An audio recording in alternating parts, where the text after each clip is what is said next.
मच्छीमार संघटनांचा वाढवण बंदराला पाठिंबा, बंदर समन्वय समिती बैठकीत सकारात्मक चर्चा। मुख्यमंत्र्यांच्या ठाण्यात उद्या उद्धव ठाकरेंचा भगवा सप्ताह, विधानसभा निवडणुकीसाठी ठाकरे गटाची सप्ताह मोर्ची बांधणी। तर ठाण्यात 5व्या मजल्यावरून पाळीव श्वान अंगावर पडल्याने मुलीचा मृत्यू, श्वान मालकाविरोधात गुन्हा दाखल। तर कल्याणमधील आधारवाडी तुरुंगात एका कैद्याचा दुसऱ्या कैद्यावर हल्ला।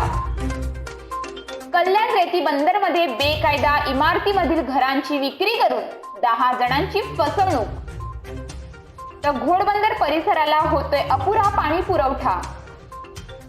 चेंबूरमधील पुनर्विकास प्रकल्प कथित फसवणुकी प्रकरणी 6 जणांविरोधात गुन्हा।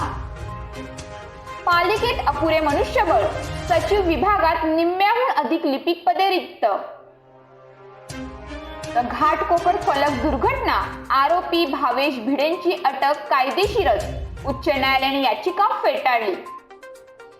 बहिणीच्या उपचारासाठी शेअर बाजारातून मोठा नफा मिळवण्याचा प्रयत्न, पण सायबर भामट्यांनी केली फसवणूक।